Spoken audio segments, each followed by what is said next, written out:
Laplace and Poisson's equation in electrostatic.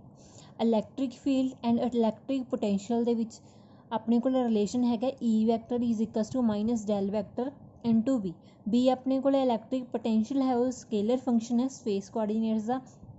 Differential form of Gauss law, Gauss law ਦੀ differential form ਆਪਾਂ ਕੀਤੀ ਸੀ, ਉਹ ਹੈ ਆਪਣੇ ਕੋਲ divergence E vector is equals to rho upon epsilon naught. Rho ਆਪਣੇ ਕੋਲ ਕੀ ਹੈ, volume charge density of charge. ਉਸ ਤੋਂ ਬਾਅਦ ਆਪਾਂ ਕੀ ਕਰਨਾ ਹੈ, E ਦੀ ਵੈਲਿਊ ਆਪਣੇ ਕੋਲ ਗਿਵਨ ਹੈ, ਇਹ ਵਾਲੀ ਰਿਲੇਸ਼ਨ ਇਹਨਾਂ ਦੇ ਵਿੱਚ E ਦੀ ਵੈਲਿਊ ਆਪਾਂ ਇਸ ਇਕੁਏਸ਼ਨ ਦੇ ਵਿੱਚ ਪੁੱਟ ਕਰ ਦਾਂਗੇ ਤਾਂ ਆਪਣੇ ਕੋਲ ਕੀ ਆ ਜਾਏਗਾ, divergence minus del V is equals to rho upon epsilon naught. Del ਨੂੰ ਆਪਾਂ ਡੈਲ ਵੈਕਟਰ ਲਿਖ ਸਕਦੇ ਹਾਂ, del vector dot del vector B is equals to rho upon epsilon. Del vector dot del vector ਇਸ ਦੀ ਹੋ ਜਾਏਗੀ ਆਪਣੇ ਕੋਲ square minus del vector del square V is equals to rho upon epsilon naught. ਜਾਂ ਆਪਾਂ ਲਿਖ ਸਕਦੇ ਹਾਂ del square V is equals to minus ਰੋ ਅਪੋਨ ਐਪਸਾਈਲਨ। ਇਹ ਆਪਣੇ ਕੋਲ ਹੈਗੀ ਹੈ ਪੋਇਜ਼ਨਸ ਇਕੁਏਸ਼ਨ ਇਨ ਇਲੈਕਟ੍ਰੋਸਟੈਟਿਕ। ਅਗਰ ਆਪਾਂ ਗੱਲ ਕਰੀਏ ਫ੍ਰੀ ਸਪੇਸ ਦੇ ਲਈ, ਚਾਰਜ ਫ੍ਰੀ ਸਪੇਸ ਦੇ ਲਈ, ਉਸ ਦੇ ਉੱਪਰ ਉਸ ਸਪੇਸ ਦੇ ਵਿੱਚ ਆਪਣੇ ਕੋਲ ਜਿਹੜੀ ਰੋ ਆ ਉਸ ਦੀ ਵੈਲਿਊ ਕੀ ਹੈ, 0 ਹੈ, ਵੋਲੀਅਮ ਚਾਰਜ ਡੈਂਸਿਟੀ 0 ਹੈ। ਤਾਂ ਇਹ ਵਾਲੀ ਇਕੁਏਸ਼ਨ ਦੇ ਵਿੱਚ ਵੈਲਿਊ ਪੁੱਟ ਕਰਾਂਗੇ ਰੋ 0 ਦੀ, ਤਾਂ ਆਪਣੇ ਕੋਲ ਡੈਲ ਸਕੇਅਰ V ਕਿਸ ਦੇ ਇਕੁਅਲ ਆ ਜਾਏਗਾ, 0 upon epsilon, that means del square V is equals to 0। ਇਸ ਨੂੰ ਆਪਾਂ ਕਹਾਂਗੇ ਲੈਪਲੇਸ ਇਕੁਏਸ਼ਨ ਇਨ ਇਲੈਕਟ੍ਰੋਸਟੈਟਿਕ। ਫਿਰ ਆਪਣੇ ਕੋਲ ਕੀ ਹੈ, del dot E is equals to 0 means divergence E is equals to 0। Laplace equation ਹੈਗੀ ਹੈ ਜਿਹੜੀ ਇੰਪੋਰਟੈਂਟ ਹੈ, ਉਸ ਨੂੰ ਆਪਾਂ ਡਿਫਰੈਂਸ਼ੀਅਲ ਇਕੁਏਸ਼ਨ ਕਹਿ ਸਕਦੇ ਹਾਂ। ਅਤੇ ਇਹ ਆਪਾਂ ਨੂੰ ਜਿਹੜੀਆਂ ਪ੍ਰੋਬਲਮਸ ਹੈਗੀਆਂ ਫਿਜ਼ਿਕਸ ਦੇ ਵਿੱਚ ਉਹਨਾਂ ਨੂੰ ਸੋਲਵ ਕਰਨ ਦੇ ਵਿੱਚ ਯੂਜ਼ਫੁਲ ਹੈ। ਲੈਪਲੇਸ ਇਕੁਏਸ਼ਨ ਜਿਹੜੀ ਹੈਗੀ ਆ ਉਹ ਸੈਟਿਸਫਾਈ ਕਰੇਗੀ ਸਫੈਰੀਕਲ ਹਾਰਮੋਨਿਕਸ ਨੂੰ।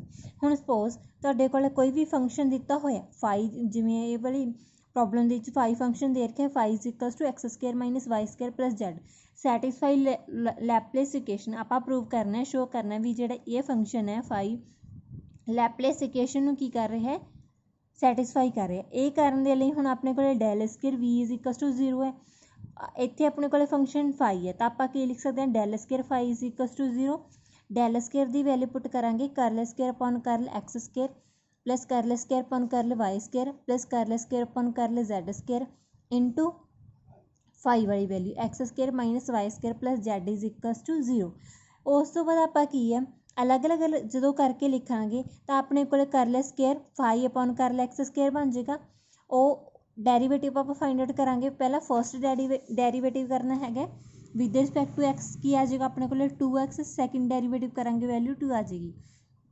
ਫਾਈ ਦਾ ਵਿਦ ਰਿਸਪੈਕਟ ਟੂ y ਕਰਾਂਗੇ, ਫਸਟ ਡੈਰੀਵੇਟਿਵ ਮਾਈਨਸ 2y ਆ ਜਾਏਗਾ ਅਤੇ ਸੈਕਿੰਡ ਡੈਰੀਵੇਟਿਵ ਆ ਜਾਏਗਾ -2। ਇਹ ਸਿਮਿਲਰਲੀ ਆਪਣੇ ਕੋਲ ਕੀ ਹੈ, ਜਦੋਂ ਫਾਈ ਦਾ ਵਿਦ ਰਿਸਪੈਕਟ ਟੂ z ਕਰਾਂਗੇ ਤਾਂ ਆਪਣੇ ਕੋਲ ਵੈਲਿਊ ਕੀ ਆ ਰਹੀ ਹੈ 1। ਸੈਕਿੰਡ ਡੈਰੀਵੇਟਿਵ ਕਰਾਂਗੇ ਤਾਂ 1 ਦਾ ਕੀ ਆ ਜਾਏਗਾ 0। ਉਸ ਤੋਂ ਬਾਅਦ ਆਪਾਂ ਤਿੰਨੇ ਜਿਹੜੀਆਂ ਵੈਲਿਊਜ਼ ਆ ਉਹਨਾਂ ਨੂੰ ਐਡ ਕਰਾਂਗੇ ਤਾਂ ਆਪਣੇ ਕੋਲ ਕੀ ਆ ਜਾਏਗਾ 2 ਮਾਈਨਸ 2 ਪਲੱਸ 0 ਇਜ਼ੀ, ਤਾਂ ਇਹ ਕੀ ਬਣ ਗਿਆ 0।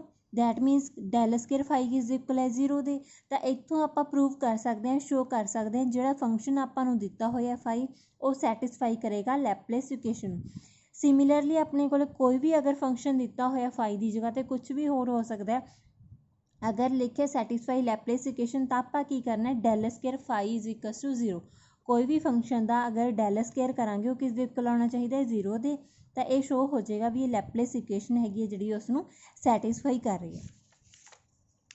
ਨੈਕਸਟ ਟੋਪਿਕ ਹੈ methods of electrical images. Method of electrical images ਆਪਣੇ ਕੋਲ ਡਿਵੈਲਪ ਕੀਤੀਆਂ ਲਾਰਡ ਕੈਲਵਿਨ ਨੇ। ਠੀਕ ਹੈ, ਬਹੁਤ ਸਾਰੀਆਂ ਜਿਹੜੀਆਂ ਇਲੈਕਟ੍ਰੋਸਟੈਟਿਕ ਪ੍ਰੋਬਲਮਸ ਹੈ ਉਹ ਇਹਨਾਂ ਨੂੰ ਆਪਾਂ ਸੋਲਵ ਕਰ ਸਕਦੇ ਹਾਂ ਬਾਏ ਇਲੈਕਟ੍ਰੀਕਲ ਇਮੇਜਸ ਦੇ ਨਾਲ। ਇਹ ਜਿਹੜਾ ਮੈਥਡ ਹੈਗਾ ਇਸ ਦੇ ਵਿੱਚ ਆਪਾਂ ਕੀ ਕਰਨਾ ਹੈ, ਇਲੈਕਟ੍ਰਿਕ ਫੀਲਡ ਜਾਂ ਇਲੈਕਟ੍ਰਿਕ ਇੰਟੈਂਸਿਟੀ ਕਹਿ ਲਓ ਅਤੇ ਇਲੈਕਟ੍ਰਿਕ ਪੋਟੈਂਸ਼ੀਅਲ ਉਸ ਦੀ ਵੈਲਿਊ ਨੂੰ ਕੀ ਕਰਾਂਗੇ, ਕੈਲਕੂਲੇਟ ਕਰਾਂਗੇ। ਵੈਲਿਊ ਆਪਾਂ ਕਿਵੇਂ ਕੈਲਕੂਲੇਟ ਕਰਨੀ ਹੈ, ਕੋਈ ਵੀ ਆਪਾਂ ਚਾਰਜ ਲੈ ਲੈਣਾ, ਜਿਵੇਂ ਆਪਾਂ ਇੱਥੇ ਸਪੋਜ਼ ਪੋਜ਼ੀਟਿਵ ਕਿਊ ਚਾਰਜ ਲਿਆ, ਇੱਥੋਂ ਓਰੀਜ਼ਨ ਤੋਂ ਆਪਣੇ ਕੋਲ ਆਹ ਵਾਲਾ ਡਿਸਟੈਂਸ ਕਿੰਨਾ ਹੈਗਾ d।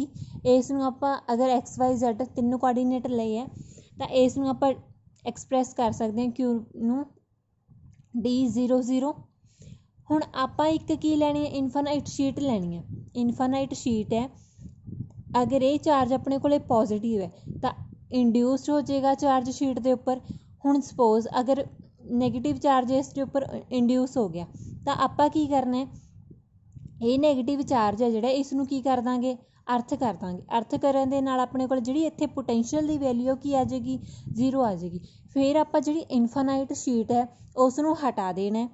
हटाउण तो बाद आपां की है, एक बिल्कुल सिमिलर चार्ज लैना है। अगर ये पॉजिटिव है तो अपने इत्थे चार्ज किहड़ा लैना आपां, -Q चार्ज लवांगे, उस दी इमेज लैनी है चार्ज दी।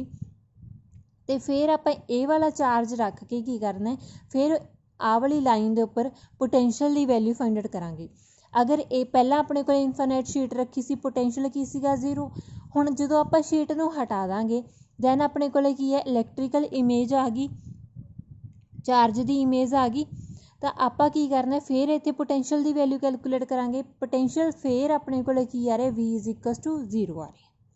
मीनस पहला आपां ए चार्ज रखिया सी, चार्ज रखण नाल पोटेंशियल कितना आ रहा सी, 0। फिर आपां की है, इस दी इमेज लई चार्ज दी, अगर ये पॉजिटिव है तो -Q चार्ज लिया आपां। चार्ज लैण तो बाद फिर आपां शीट नूं हटा दांगे। हटाउण तो बाद आपां वेख्या भी जिहड़ा पोटेंशियल है बिल्कुल सेम आ रहा जिवें पहलां सी। तो आप कह सकते हैं ये जिहड़ा चार्ज है इस चार्ज की इमेज है। जिमें आप इसनूं आपां इलैक्ट्रिकल इमेज कहांगे, जिमें आपां किसी भी ऑब्जैक्ट की इमेज लैने आ तो अपने को इमेज ही आती है एक तरह की। तो ये भी एक चार्ज की की इमेज है, जिसनूं आपां कहांगे इलैक्ट्रिकल इमेज। इस मैथड के लिए अपने को की है, 2-3 जिहड़ियां कंडीशनस है सैटिस्फाई करनियां जरूरी है। फर्स्ट कंडीशन हैगी in the region in which real charge lies, the net field due to real and image charge should be such that total electric flux over any Gaussian surface should not be affected। हुण आपां जिहड़ा real charge है इस reason दे विच हैगा, अगर आपां Gaussian surface draw करांगे तो आ वाले रीजन दे विच आएगी। ठीक है, इत्थों दी जिहड़ी अपने कोल आ वाले रीजन दे विच इलैक्ट्रिक फ्लक्स है, इलैक्ट्रिक फ्लक्स है, ये चार्ज इफेक्ट नहीं करना चाहिए इलैक्ट्रिक फ्लक्स नूं, ए वाली साइड दे इलैक्ट्रिक फ्लक्स नूं। फर्स्ट कंडीशन है। सैकेंड की है, potential all over the conducting surface should be same. पहला आपां पोटेंशियल 0 आया सी अपने कोल जदों कि आ रखी सी शीट रखी है। जदों शीट नूं आपां हटाती, इमेज रखी है चार्ज की, दैन अपने कोल पोटेंशियल की आ रहा है फिर 0। दैट मीनस पोटेंशियल है जिहड़ा अपने कोल की आ रहा है सेम होना चाहिए। थर्ड कंडीशन हैगी है, potential at infinitely distance point should be 0। Potential हैगा जिहड़ा बहुत ज़्यादा दूर पॉइंट्स आ वो की होना चाहिए 0। हुण पोटेंशियल अपने को की हुंदा 1/4 पाई एप्सिलॉन नॉट Q/R। अगर ए वाला डिस्टेंस अपने को ज़्यादा है, ठीक है, इनफिनिटी लगा लो, ये डिस्टेंस इनफिनिटी है तो V की वैल्यू अपने को की आएगी 0 आएगी। तो पोटेंशियल अपने को की होना चाहिए 0।